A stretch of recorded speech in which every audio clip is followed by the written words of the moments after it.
Bonjour. Dans ce tutoriel, nous allons étudier le premier thème du programme de management de BTS deuxième année, la structure de l'entreprise. Qu'appelle-t-on structure? Il s'agit de l'ensemble des dispositifs selon lesquels une entreprise répartit, coordonne et contrôle ses activités afin d'atteindre avec efficacité ses objectifs stratégiques. Les structures d'entreprise peuvent être très diverses. Ainsi, on retrouve la structure simple, la structure hiérarchique, la structure fonctionnelle, la structure divisionnelle, la structure matricielle, la structure hiérarchico-fonctionnelle, la structure par projet. Le choix de la structure varie en fonction de différents facteurs, comme l'âge de l'entreprise, la taille de l'entreprise, l'environnement dans lequel elle est insérée, la technologie qu'elle utilise par exemple. Commençons par présenter les types de structures les plus courants. Dans le cas de la structure simple, le dirigeant est en lien direct avec l'ensemble des membres de son entreprise. Il prend seul les décisions. C'est le cas de la plupart des très petites entreprises. Deuxième exemple, la structure hiérarchique. Dans ce cas, chaque salarié reçoit ses consignes de son supérieur hiérarchique.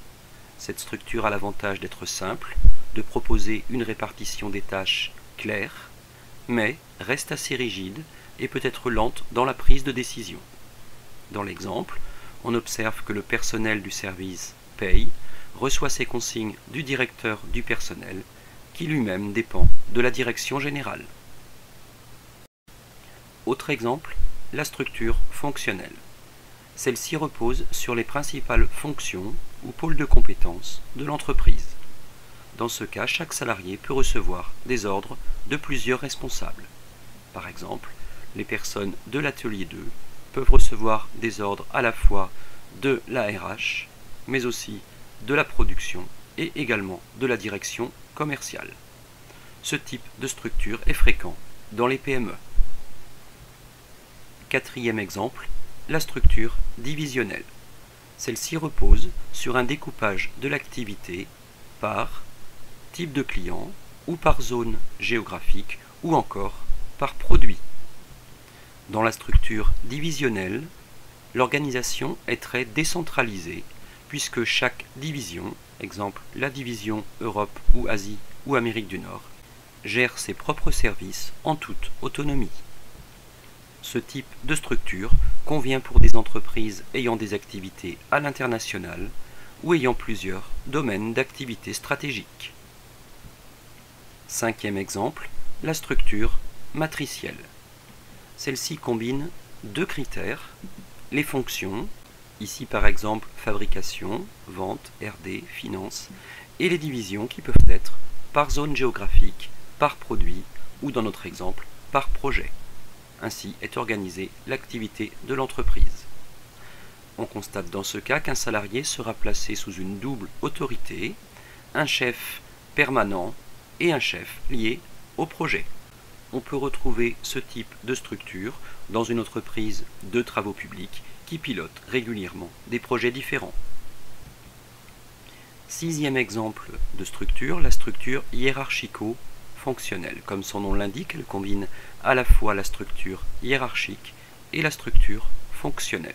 On y retrouve un état-major qui va conseiller la direction générale en assurant notamment les fonctions les plus stratégiques autour de l'ARH, de la finance et de la stratégie.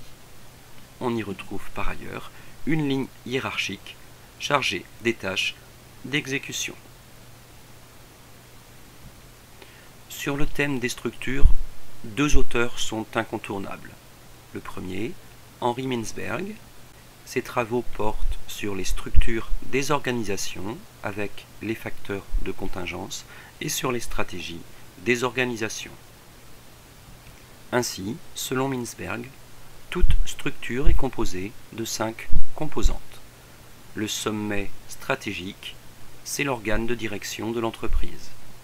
La ligne hiérarchique assure la liaison entre le sommet et le centre opérationnel. le centre opérationnel représente la base avec les opérateurs chargés d'effectuer le travail.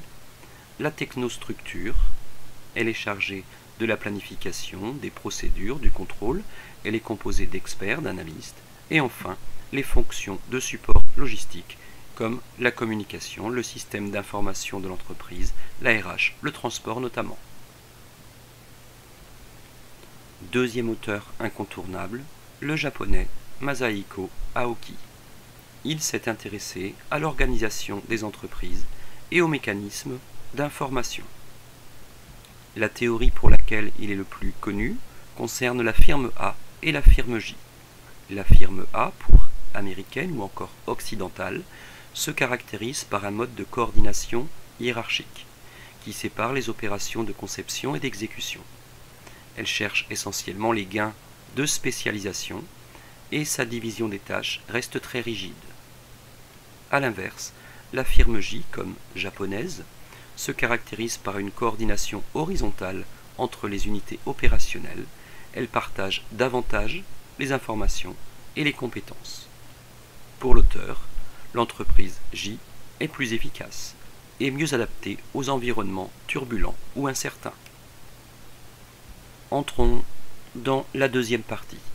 Quelles sont les caractéristiques de toute structure? On en retrouve deux. Tout d'abord, la division du travail. Celle-ci peut être verticale. Dans ce cas, elle repose sur le premier principe de l'organisation scientifique du travail, la séparation de la conception, de l'exécution et du contrôle.